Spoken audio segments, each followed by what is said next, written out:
Halo, Assalamualaikum warahmatullahi wabarakatuh. Selamat berjumpa di YouTube channel Realita TV di acara Rata Rangkuman Berita. Bersama saya, Rahma Sarita.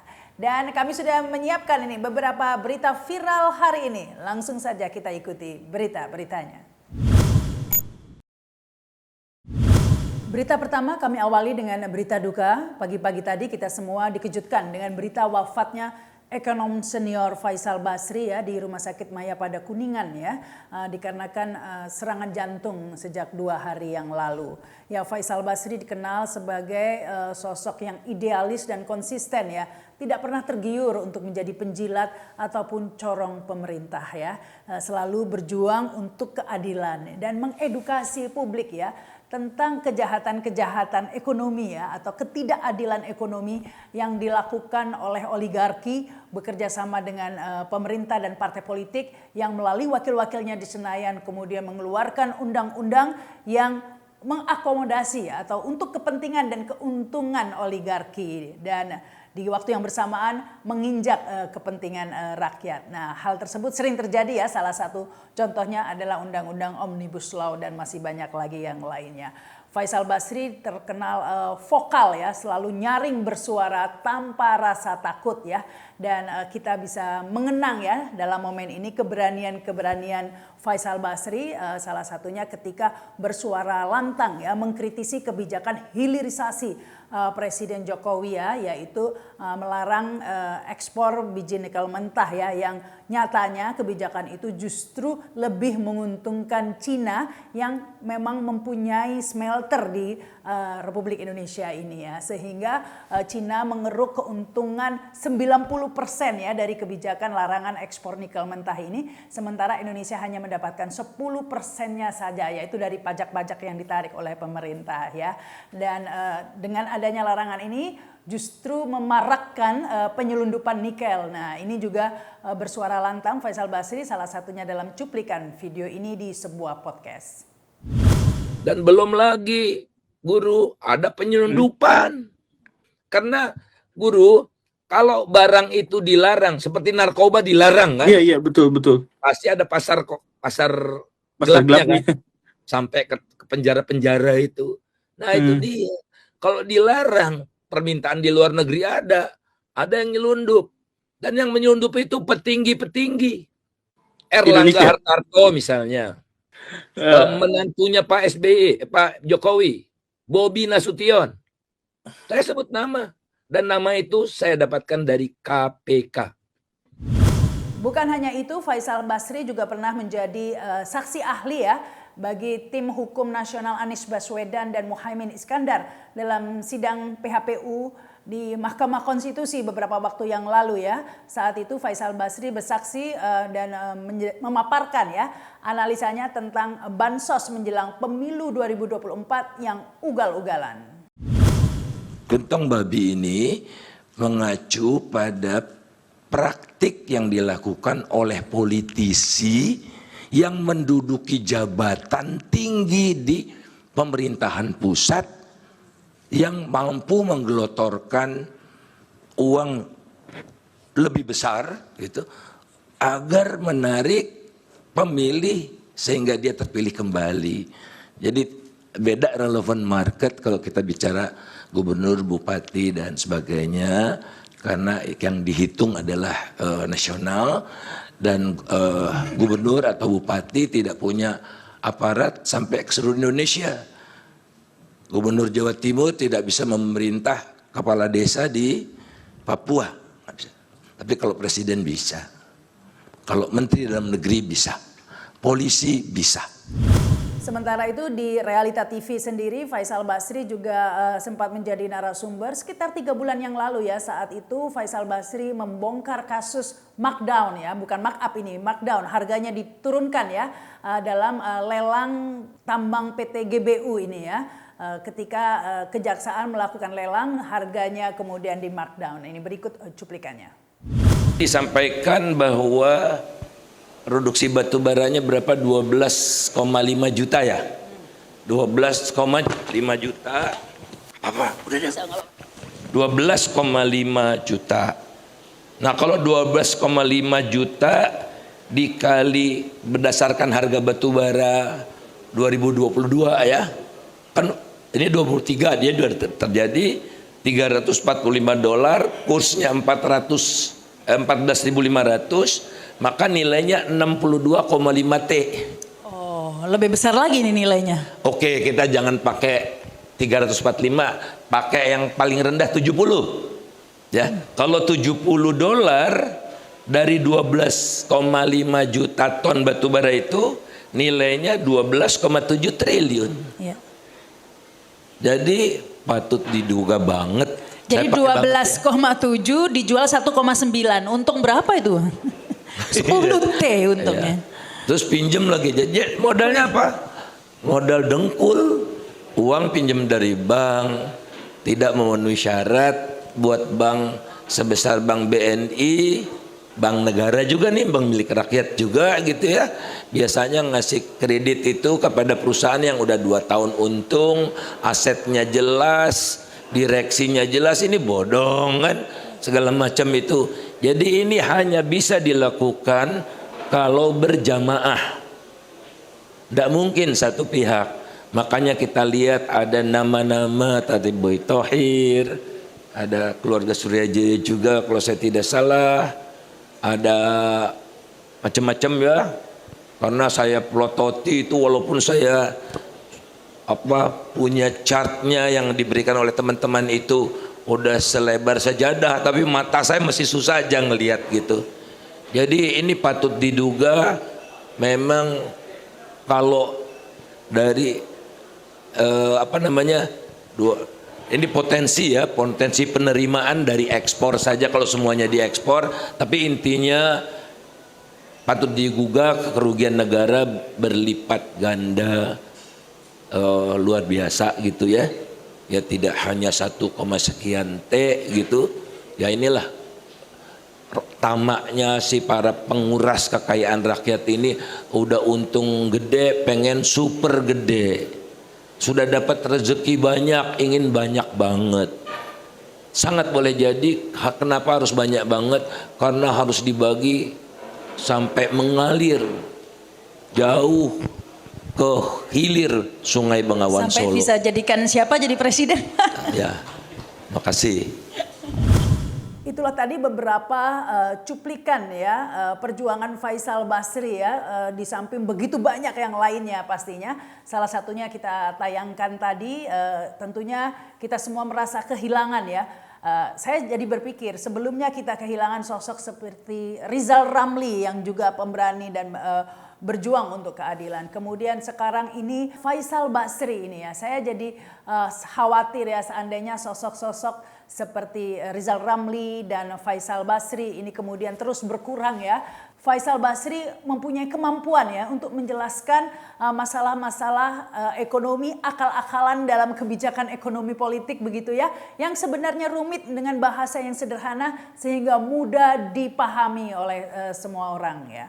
Nah ini tentunya saya jadi berpikir jika sosok-sosok seperti Rizal Ramli maupun Faisal Basri ini pergi, lantas siapa penggantinya itu ya. Jangan sampai Gen Z dan Gen Y ya kedepannya ini nanti hanya bisa menyaksikan yang tertinggal para buzzer, ataupun kalau tidak itu hanya menyaksikan hal-hal hiburan seperti Rafathar atau Halilintar seperti itu saja, sehingga tidak peduli apa sebenarnya yang dihadapi bangsa ini ya. Karena perjuangan dari Faisal Basri ini juga membuka kesadaran publik ya tentang apa yang sebenarnya kita hadapi begitu ya.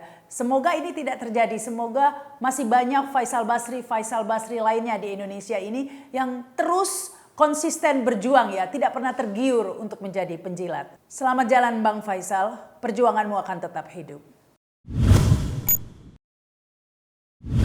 Berita kedua kami menyoroti Kaisang Pangarep ini yang viral hari ini ya, apalagi setelah kasus jet pribadi yang digunakannya bersama istrinya Erina Gudono ke Amerika Serikat beberapa waktu lalu. Ini menuai kontroversi begitu sampai-sampai KPK atas desakan publik pastinya ingin mengundang Kaisang untuk memberikan klarifikasi tentang jet pribadi tersebut ya. Namun KPK mengaku tidak tahu keberadaan Kaisang. Demikian juga PSI, Grace Natali juga tidak tahu di mana Kaisang. Pokoknya Kaisang menghilang seperti mobil SMK. Ya, namanya akhirnya ini Kaisang muncul ya. Pertama di video media sosial, diposting di media sosial PSI. Langsung saja nih netizen ngetekin KPK ini loh orangnya ya. Dan akhirnya wartawan juga berhasil menemui Kaisang. Lebih cepat dari KPK nih wartawannya ya. Namun sayang sekali ya Kaisang tidak mau menjawab pertanyaan wartawan. Berikut cuplikannya. Kita izin balik dulu ya. Kasih semua. Mas, pesawat jet gimana Mas? Pribadi itu gimana Mas? Itu milik Mas Kaisang atau dari perusahaan lain Mas? Mas Kaisang dari siang Mas. Mas, dari siang Mas. Aduh. Mas buka kacanya Mas. Mas.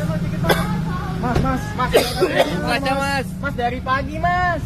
Mas dari pagi Mas. Tolong dong dikit aja. Mas dikit aja. Apa nih dari PSI? Nanti dari Mas Kaisang ya. Mas Kaisang nggak ngomong. No comment ya, jadi PSI no comment soal dugaan yang jet pribadi ditangani KPK saat ini. Kalau tadi Tadi lagi jalan langsung jalan. Nanti rapatnya bahas apa aja? Kenapa? Rapatnya bahas apa aja? Macam-macam koordinasi. Ya. Termasuk Rapat rutin soal kok. Rapat isu. rutin kok. Rapat Mas rutin. Kaisang. Rapat rutin. Siapa aja sih saya ikut.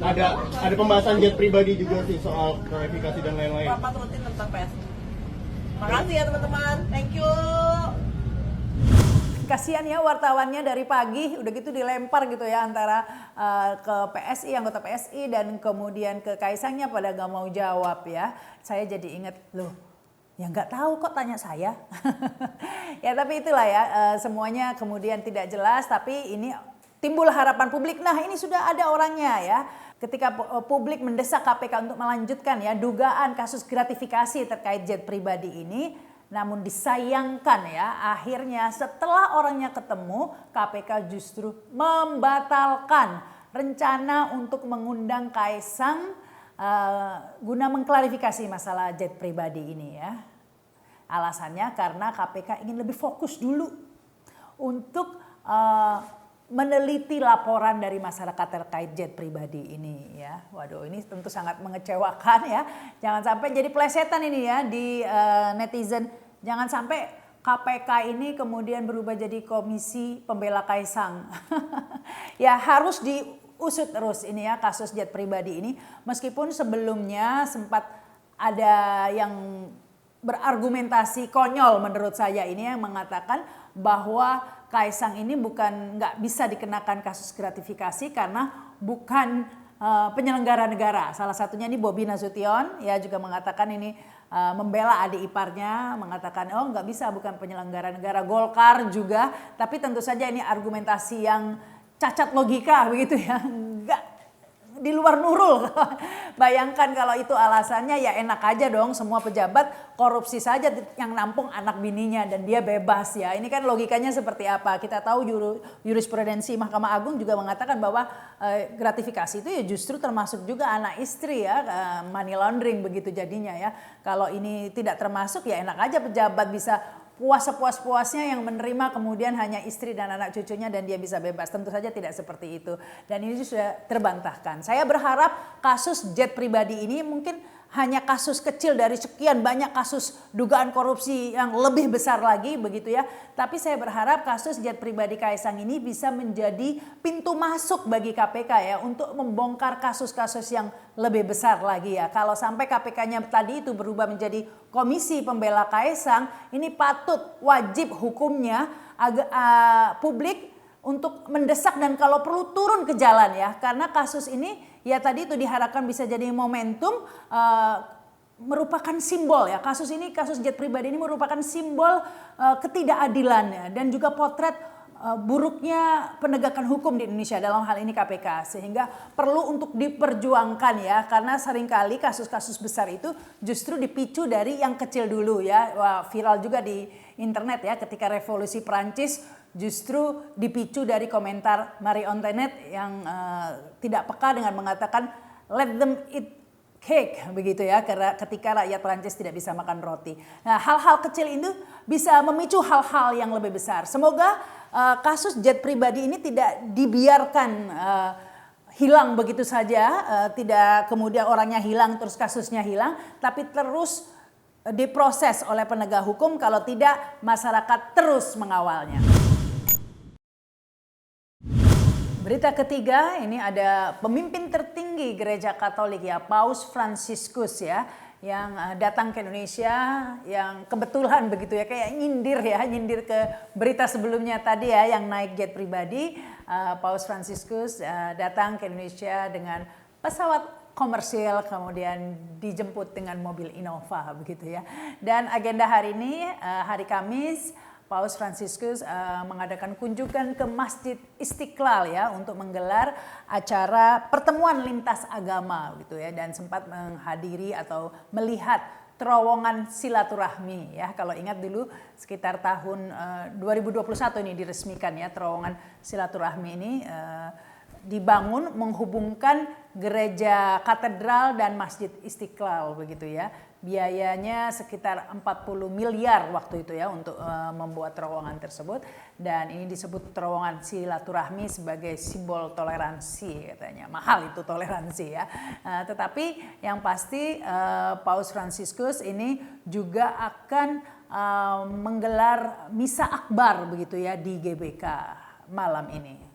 Yang pasti pesan perdamaian sangat tercermin ya dalam kunjungan Paus Fransiskus di Masjid Istiqlal tersebut, di mana terjadi dialog yang sangat damai begitu ya dengan lintas agama dan sangat akrab begitu ya. Saking toleransinya ini ya, sebelumnya memang sempat agak ada perdebatan ini, biasa netizen ya, ketika Kementerian Agama dan Menkominfo begitu ya mengusulkan agar azan ya di televisi dihilangkan, diganti running text saja ya pada saat misa akbar nanti malam ini. Nah, ini tentu saja menimbulkan pro kontra pastinya ya. Ada yang berpendapat misa akbar adalah ibadah, sama halnya dengan azan maghrib ya, adalah panggilan untuk ibadah juga begitu ya. Meskipun ini ada yang mengatakan azan kan cuma nggak sampai 10 menit begitu ya. Tapi ada juga yang mengatakan lah, azan kan nggak harus lihat televisi begitu, di handphone atau berita lain juga ada, di masjid, musola juga ada ya. Pastilah ada perdebatan seperti itu. Kalau menurut kalian bagaimana? Ini biasalah, biar rame, silahkan tulis di komen ya, pendapat kalian seperti apa. Yang pasti ini pesan, kalau saya menangkapnya dari kunjungan Paus Fransiskus ini, selain pesan perdamaian, tapi yang lebih menohok lagi sebenarnya pesan nyindir Kaisang Pangarep yang naik jet pribadi begitu ya. Berita keempat, ini ada Ketua Umum Relawan Solidaritas Merah Putih Solmit, Sylvester Matutina ini ya, yang viral sejak 2 hari yang lalu ini sebenarnya ya. Hari ini viral lagi gara-gara melakukan klarifikasi ya atas kasus yang terjadi 2 hari yang lalu dalam sebuah ring 1 Jokowi ini ya. Bahkan pernah menjadi ketua TKN Prabowo Gibran ya pada pemilu 2024 lalu ya. Namun dalam debat kali ini tampaknya Sylvester ini tidak bisa mengontrol emosi ya. Ini kita lihat dulu cuplikannya. Ya itu tadi ya, sebenarnya masalahnya sederhana ini gara-garanya Rocky Gerung dengan gayanya ya, gaya bicaranya ya, yang itu poinnya ya. Tapi akhirnya itu justru membuat itu mungkin lebih bisa jalan diskusinya. Tapi gara-gara ini sepertinya Sylvester defensif ya, karena kita tahu Sylvester ini juga mengaku seorang lawyer ya. Seharusnya mungkin tidak asing ya dengan asas-asas hukum, salah satunya Pacta Sunt Servanda ini yang merupakan azas tentang perjanjian yang mengikat dan menjadi hukum bagi pihak-pihak yang membuat perjanjian begitu ya. Jadi mengikat secara hukum, itu artinya Pacta Sunt Servanda. Jadi kalau perjanjian itu dibuat maka harus ditepati, kalau tidak ditepati maka itu namanya di istilah hukum wan prestasi ya. Ini pastinya tahu semua orang karena sebenarnya sudah awam ya, apalagi seorang lawyer seperti Sylvester ini ya. Tapi mungkin ada yang juga masih asing dengan istilah Pacta Sunt Servanda ini, tapi sebenarnya nggak perlu emosi. Kalau memang tidak tahu, menjawab saja tidak tahu begitu ya. Mungkin itu masalahnya ya. Tapi yang terjadi justru defensif dan jadi kayak main tebak-tebakan ya. Salah satu yang lucu ini saya perhatikan karena memang lucu sekali tuh dialog ya. Salah satu dialog tentang buku ini ya, ketika Sylvester menyebut beberapa buku. Nah ini langsung digarap oleh Rocky Gerung. Ini cuplikannya. Ya ini jadi hiburan lah ya, lucu kesannya ya. Tapi ya karena main tebak-tebakan seperti itu, dialognya jadi menjadi apa ya, dialog yang dangkal ya ini ya. Bahkan saking tidak bisa mengontrol emosinya, sampai-sampai Sylvester ini menyerang pribadi tentang hal-hal yang sebenarnya ya udah basi begitu ya, masalah bujang lapuk dan lain sebagainya. Bukan hanya ngamuk-ngamuk atau marah terhadap Rocky Gerung saja, tapi Sylvester Matutina ini juga sempat sampai hampir fisik ya dengan politisi PDIP Ciko Hakim ya dalam acara tersebut, yang dimana Ciko Hakim berusaha mengingatkan atau melerai ya perseteruan itu.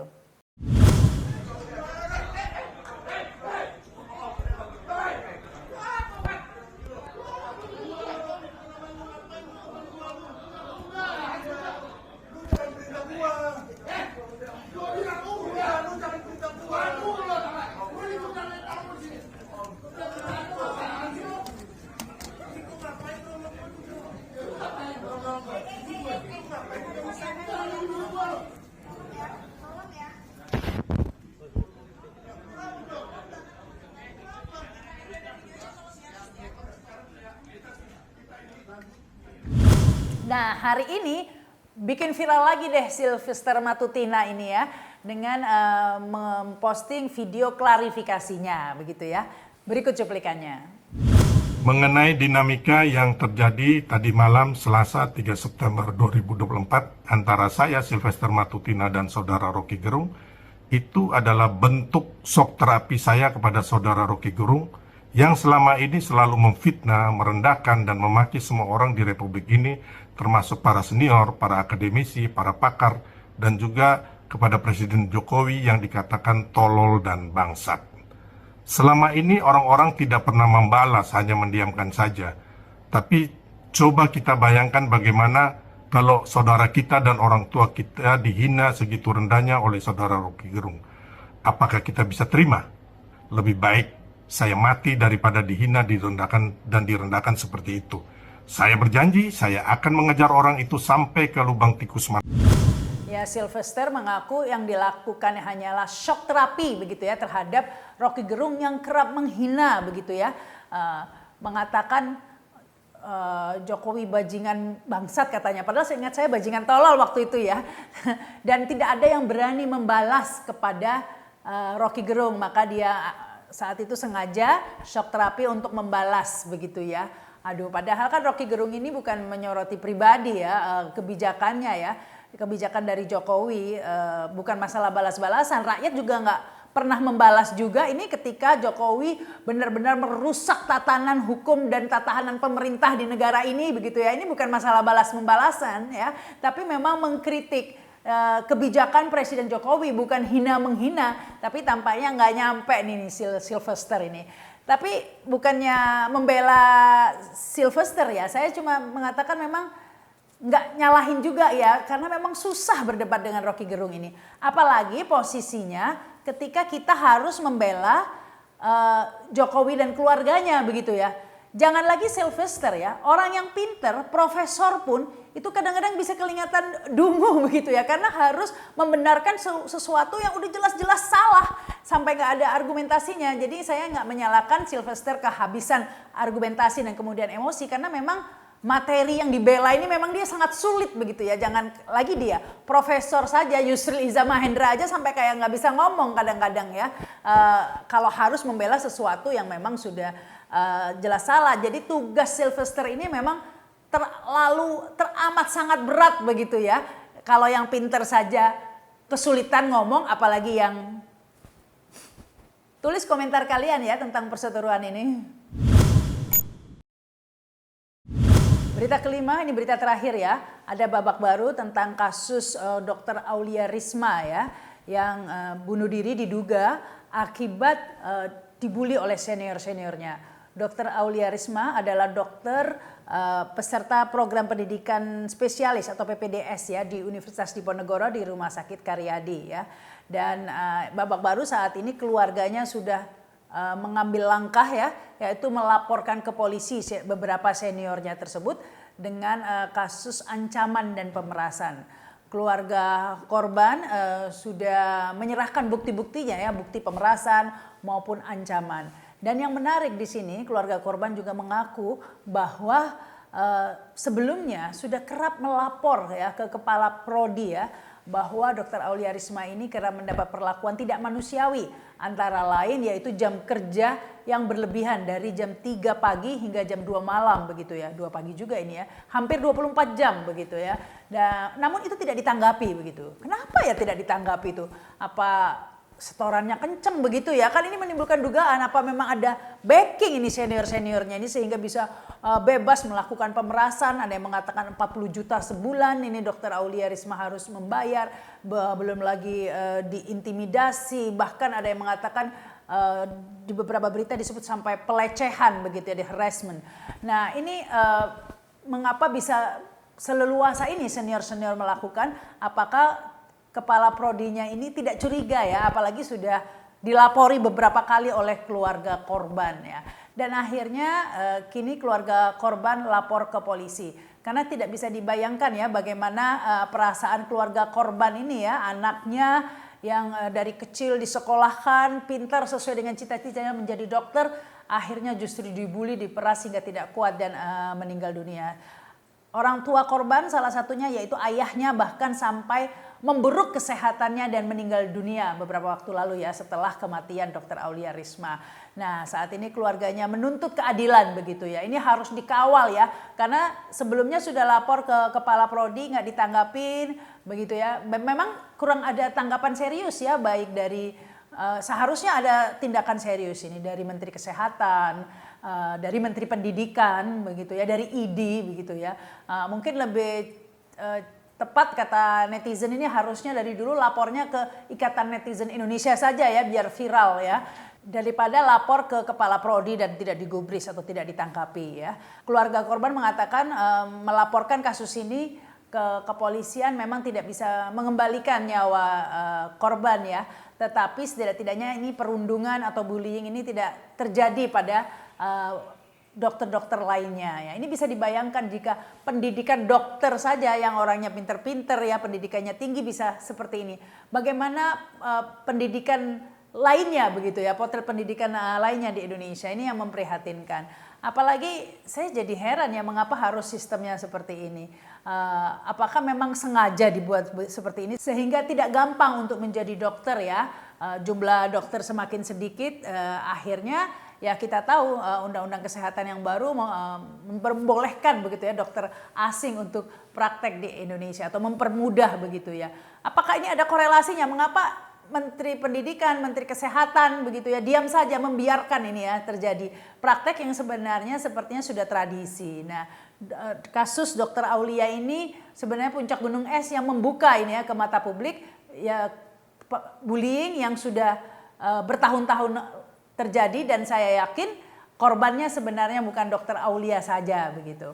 Ini harus dikawal terus ya, jangan sampai karena ada nama universitas, nama rumah sakit atau backing-backing yang lain, kasus di Polda Jawa Tengah ini akhirnya menguap. Jadi ini netizen terus dikawal ini tugasnya ya, agar terungkap semuanya dan bisa dihentikan praktek bullying seperti ini. Demikianlah Rata rangkuman berita kali ini. Pastikan kalian subscribe ya di YouTube channel Realita TV. Dan jangan lupa komen ya, saya baca semua komen-komennya. Saya Rahma Sarita, wassalamualaikum warahmatullahi wabarakatuh. Sampai jumpa.